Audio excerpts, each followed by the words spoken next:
I don't care if it's your anniversary. My relationship is more important than yours. So give my husband your phone now. r/EntitledParents. Get rolling. Our first story we'll be reading today, entitled Mom Demands She Use My Phone on My Anniversary, from user The Magnificent Roast. After that, entitled Brother Gets Me Evicted, from user Senior Black. And then we'll be wrapping up with I Have Never Been So Degraded in My Life, from user Holly Goldheart. Thank you so much to our authors for letting us read your stories. And if you're an author who would like me to read your stories next, please submit them to the r/Mr. Reddit subreddit. And if you're new, don't forget to subscribe and turn on notifications for new stories every single day. Entitled Mom Demands She Use My Phone on My Anniversary. Hi, Mr. Reddit. Huge fan of your videos, and you inspired me to share my own story of an entitled mother. If you want to use it on YouTube, you have my full permission. English is my first language, but I am dumber than a bag of rocks, and I am on mobile, blah blah blah. Anyway, on to the story. It didn't have much dialogue, and it has been years, so I could be paraphrasing. Now for some backstory. I met a now married couple while living with a friend I knew since school. The husband was always cool, the wife too, until we got kicked out because his mom wanted to sell the house. The cast. We've got me. I don't know who he is, but he sounds like a disappointment. We've got the cool husband. We've got the entitled wife. We've got girlfriend, my girlfriend at the time. Now for the main event. So, while we were kicked out, the couple and I agreed to move into a new place together because we were all cool with each other. Cool husband lived with me and my folks so we could house hunt, while entitled wife moved to a friend's house out of town so their kiddo would have a roof over their heads. He's part of the story, but only in mention. He wasn't speaking yet. Before that point, she started to demand use of my phone, which I usually allowed so they could keep in touch and their baby would be able to hear his dad's voice every now and again. It started becoming more frequent, and I started to refuse. This was my biggest mistake, as I will soon learn. My anniversary came up, and I made it a point to use my phone the entire day so I could talk to my girlfriend. I told cool husband about it, and he said it was fine because it was my phone anyway, so I didn't even need to tell him that. Entitled wife, however, didn't like the news of that one bit. Something I should tell you about entitled wife. She has huge control freak tendencies, and she really doesn't like being told no, or being told to do something herself. Back to the story. Here's the conversation she and I had, which is paraphrased because this was about 6 years ago. Hey, you. Let me talk to cool husband. He got a letter for me, and I need him to tell me what it is. Nah, sorry. I'm celebrating my anniversary today, so I'm using my phone. But it's important. Give him the phone now. As I said, no, this is my phone. I'm using it today. But what if it's for my son? It could be about our benefits, so I can feed my child. So give him your dang phone. While she's demanding my phone use, cool husband was playing on Xbox, and she was spamming his inbox using another Xbox Live account. She even messaged my Xbox account. It can wait until tomorrow. I'm using my phone today, so my answer is no. Thanks a lot. You're single-handedly destroying our relationship because of your selfishness. Without that letter, I can't feed my child, so we need your phone. If I was ruining your family, I wouldn't have had cool husband live with me, or for you to use my phone. Again, this is my anniversary, and this is the first time I have said no. I don't care what you have plans for. You were only with your girlfriend for less than a year. My relationship has more tenure, so it's more important than yours. So give my husband your phone. I was about to respond, but I heard Cool Husband before I finished typing a message. Cool Husband. Stop messaging her. Even if you hand me your phone, I'll just give it back. Go on, talk to your girlfriend, and tell her happy anniversary. I thanked him and got back to texting my girlfriend. You'd think that was the end of the story, right? Well, almost. While texting girlfriend and getting ready to call her because we couldn't see each other, I couldn't go through one message without getting phone calls. You can guess who. I'm not gonna spoil who. You all played that guessing game. I finally answered after managing to send a 3-word text message that took me 10 minutes to type from having to constantly push the reject button. Look, I'm busy, so Put my husband on the phone because he needs to read me a letter. first of all, don't yell. Second of all, Cool Husband, give me the dang phone. After I hand it to him, he leaves the room and goes out to his truck. A few minutes later, he comes back with the getter. All it's about are benefits being changed. Now leave the guy alone. He wants to talk to his girlfriend. After all, it is his anniversary. He hung up before he handed me back the phone. Sorry about that. Happy anniversary. Thanks.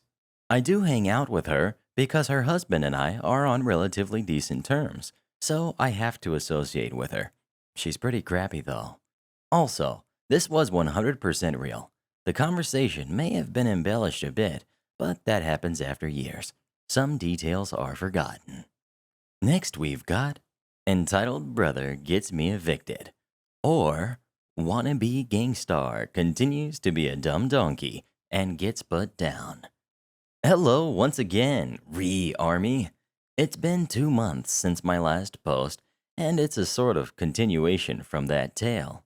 As in, it's another story involving Chris, my entitled brother. I'll post a link to it at the end of the story, but it's not really important. What you need to know is Chris is my entitled sibling who sells sandwiches. If you've watched How I Met Your Mother, you'll understand. And if you don't, enjoy laughing and putting the pieces together. We've also got Miss L, my mother, a saint. And we've got me, side character in my own story. We've also got Tim and Brian, my little brothers, background characters. Now, Chris up there has done a lot of things since my last tale, but none of them were good enough for a proper entitled story. He's had his son over for the summer to dump him on other people 'cause he needed a break. 'Cause, as you know, being a parent is a punch clock job, like construction work or any office job. Don't worry, he's back in Chicago with his mom. He's not harmed in this story. Constantly invited random people over at all hours of the night, none of which we knew. And even when he wasn't around, people kept coming and asking for him. And nobody wanted him about. Got cops to investigate the premises for bad things he was doing. And he ate every scrap of food in the house, not even leaving a crumb for the mice that we, thankfully, didn't have in our hotel. Now, none of these are big enough for a proper story of their own, even combined. They all came and went the same way. Chris acts like a jack-a-mule, gets mom angry, she turns the other cheek and warns him to stop, and he stops and promises to learn his lesson. Then the next episode airs, and it happens all over again. With the set stage, the actual story. It was a late night when I got up and headed to the bathroom. I noticed Chris wasn't in his usual spot, but I didn't remember seeing him walk about, and by now, it was 4 in the morning. So I figured he was in the bathroom. But I needed to go, so I dragged myself to the bathroom and went to knock. The door flew open, and my eyes nearly bugged open when I saw Chris walk out.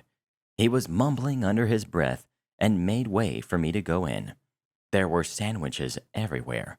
The sink was stuffed with them, the floor painted with pieces, and he reeked of the stuff. Chris. Can you hurry it up, Black? I'm busy. This is my secret laboratory. More like laboratory. No response. He would at least sneer or laugh, but he was so stuffed that he didn't seem all there. I rolled my eyes, used the bathroom, and washed my hands in the shower. Once he went in and shut the door, I looked closer at the floor and saw a trail of sandwich material. Wherever he went, a mess had followed him. I was tired and didn't feel like picking a fight, so I just made my way to the bed and tried to get some sleep. But I was roused by the sound of my mom waking and trying to use the bathroom. I didn't hear much as I was drifting in and out of sleep, but she was let in, came out, and made her way back to her bed to get more sleep before she had to hurry for work. But before she drifted back to sleep, Mom, this is the last straw, Chris. I'm not dealing with this anymore. Ma, come on. No, I mean it. I want you and your sandwiches out by the time I get back from work. Chris then, from my perspective, was incoherent slurring, but my mom later told me, he said, Man, I don't care. I don't care about anything. I'm out on the grind, making my money. Yes, that's why you're always broke. Mom. Yeah? Well, you can make it somewhere else, 'cause you can't stay here anymore. Chris. Chris then collected his stuff and shuffled out the door, even slamming it. But I didn't care, and neither did my mother. We just went on about our day. And what a day it was, without hearing Chris screech on his phone or without catching him going through someone's stuff. My mom soon came home, happy to see Chris gone, and even gave me the words I always wanted to hear. If he comes back, do not let him in. I was so happy I could cry. Then there was a knock on the door. Oh, dang it all. I knew something was wrong. My little brothers knew it too. And when the door opened, a man had handed us a note, had a chat outside, and then she came back inside. Mom, apparently your brother was arrested. He was hanging around with his backpack open, and they caught him with tons of sandwiches, as well as other things he shouldn't have had. Now, my brother already had a warrant for his arrest, so that's a potential 5 years. I was smiling like a madman. And apparently, he told them that he stayed in our room. My smile went a full 360, and it was clear to all of us that we were getting evicted. Immediately. We either had to be gone by tonight, or they had called the cops to escort us out. We had to pick up our belongings, a lot of them, and had to get moving. We were all thinking and saying the same thing. Chris was a good for nothing. It didn't help that we kept finding sandwiches around the place and had to dispose of them so we didn't leave any of his trays. Mom, this is exactly why I didn't want him around. Because I knew he would do this. See this? If the cops came and kicked the door in, we'd all be lunch meat. I'm typing all of this from my aunt's house. My mom is planning to not stay for long. I'd be lying if I said that I wasn't still taking this as a blessing. Yeah, we all nearly got arrested. And yes, we're back to square one because of Chris. But he's gone now, for at least 10 years. And it seems my mother finally understands that he's a leech and has no intentions of changing. And our final story of the day. I have never been so degraded in my life. Hello, Mr. Reddit and the Re-Army. I love your videos. Your voices are fantastic. If you use this in a video, you have full permission. English is my first language, and I just suck at typing. And sorry about any incorrect formatting. I will try to keep this as clean as I can. Sorry if this is super long. So a bit of background. I have been drawing since I was in 8th grade, and of course, I have improved much since then, as I am now 21, and I take some great pride in my work. Well, I first started with humans, and then once I got into My Little Pony in 9th grade, I started drawing it in 10th grade. Well, a few years down the line, I find this social app called Amino. It's an amazing app, by the way. I am always on it. Well, I joined one of the biggest communities on the app, which was an MLP community. I loved this community and still do. Recently reached 3,000 plus followers on it. Yay! Well, at one point, I tried to join a group in the community. I applied to be a teacher in the group to teach those that wanted to learn to draw or improve their art. I will admit, when I got the spot, I lost it due to my stupidity. I started being difficult and claiming that I was met with hostility, and I did say I was going to leave, but only twice. I still think I kinda was, but that doesn't matter. Anyways, I ended up leaving the group because I didn't really want to stay in a group where I was going to be mocked and shunned. Well, just after I left, I lurked a bit without joining back to see someone had messaged in the group about me being an attention seeker. I was mad because they made me out to be a bad guy when I wasn't trying to be. Well, they ended up PMing me a bit later, and from the start, this guy acted like an entitled jerk. The following conversation took place. Just a heads up though, some of the messages might seem like they're out of order, but they are in order of replies, so there might be messages replying to a message from before. The lovely cast. We've got HG, me, and we've got Entitled Jerk. Entitled Jerk messaged me first. Can I tell you something about what art really is? Sure. And by the way, you were wrong about me. I wasn't seeking attention, and I wasn't trying to brag. I was just annoyed that I was met with animosity. I'll let you tell me if I can tell you what art is to me. He was quiet for a few, so I asked, you there? Yes, but telling you'll leave several times is kind of attention seeking. I said it twice. Only twice. That's still much. You need to get yourself together and actually listen to their criticism. What the heck, jerk? I wasn't going to keep myself in a group where I am not welcome. I don't need that kind of stress. You're far inexperienced at art. Gee, thanks for the vote of confidence. You need to listen and actually look for flaws in your art. You'll improve faster. I've only been drawing for 7 months, and I learned all that simply by taking criticism. How many times do I have to tell people that I have a lot to learn? I am taking an art class. I am in it right now, in fact. I already doubt my skills as is. I don't want more of a reason to. I am self-taught. There are a lot of basics I didn't learn. I have been drawing for 5 to 6 years. I started in 8th grade. This happened back when I was taking a college drawing class. Many of us are self-taught, but we tried to find flaws and look for every place where improvement was needed. You have misunderstood how art is supposed to be, how you're supposed to get better. You want to see how bad I was? I started with drawing humans. I don't want to. It was bad, I can tell you. Okay. Hair came from the middle of their foreheads, but now I draw way better than I did 5 to 6 years ago. Like even the ponies I draw now. I couldn't draw what I draw now about 3 years ago. I had only been drawing ponies for 3 years at this point. I draw way better than from 7 months ago. There's a huge improvement. You've drawn ponies for 3 years, but you still haven't learned their anatomy properly? And how have I not? I use bases all the time. I am a huge advocate for the use of bases as a teaching tool. I use them as reference all the time, and they are a huge help. Entitled Jerk sends a screenshot of one of my drawings. Base? I've never seen a base with those legs or bots. I interpret bases. Art is up to how you see it. The tail is wrong too. I see it differently than you do. So you are going to say that what I draw is wrong? That is not very nice or good criticism. It's very degrading. Entitled Jerk proceeds to draw over my art without my permission and sends me a picture. See any difference? I'm trying to knock some sense into you. Very rudely.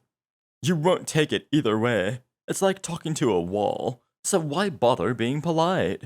You are denigrating my style and how I draw. That is not very nice. Oh my lord, you're using the "it's my art style" excuse? Well, You're really going to get a wall when you speak rudely to me. I did nothing to you. You're being a jerk. Really. There's no right way to draw. You have no right to dictate how I draw and make my art. Look at the red lines in my drawing. It shows how the drawings should have been. I never did. You're being rude by calling me a jerk. I'm telling you what art is. You're ignoring me when I am trying to knock some sense into you. You were rude first. I never called you a jerk. So what? You insulted me by degrading my art. The only way to get better grades is to listen to the teacher, you know? I know I have a lot to learn. And you are like, this is how it is done. You are wrong. That is not very nice. Not if the teacher is rude and demoralizing. You have a lot to learn and still think you qualify to be in the position teacher. It's for experienced people, constantly trying to get feedback and improving their art. Well, I am nicer than you and more encouraging. I don't outright say, your art is bad. You don't know what you're doing, blah, blah, blah. That is not right. Well, it's really nice to call someone a jerk, smiley face. I'm encouraging you to get yourself together and destroy that wall. What wall? You entitled jerk? I am put together just fine, and you are not encouraging anything but spite. I am normally a very nice person, but like you are making it hard for me to be. How so? You didn't get yourself together. You never listened to any constructive criticism. You thought you were perfect, and everyone else got issues. Great grammar there, jerkwad. Oh, pulling the mask off and showing the edgy teen now? I am in no way edgy. Let me tell you something. I never thought that, ever. I am 20 years old, for your information. I was still 20 when this convo occurred. An immature 20 years old. You want to know something? I know that there are people better than me. There are people out there with skill I will never be able to come close to. But I have never thought in my life that I am better than anyone. Don't assume you know me, because you know nothing about me. I still don't think I am better than anyone, mostly because I don't think it is right to think that way. Everyone is equal to me. I know you have a very thick head, just like a flat earth believer. You don't want to acknowledge your mistakes. I acknowledge my mistakes just fine. If I never did, I would have never learned from them and wouldn't have the skill I have today. And don't compare me to those nut jobs. I am not thick-headed either. Nut jobs? I ended the convo after that, telling him to bug someone else with his messed up ideas of art. I then proceeded to block and report him because I wasn't going to deal with it anymore. I have never been so upset about someone degrading me in my life, and to this day, I am still angry about it. Every time I read the blog I posted about it on my page on Amino, my anger returns. Even just typing this out, I was livid.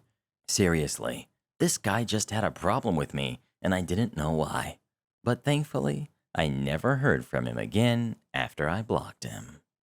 And congrats to our Regenerals of the day, KCCat5, Yosef, Jeeper925, and Chissy Spider. Become tomorrow's Regenerals by dropping as many Rees as you can in the comments below.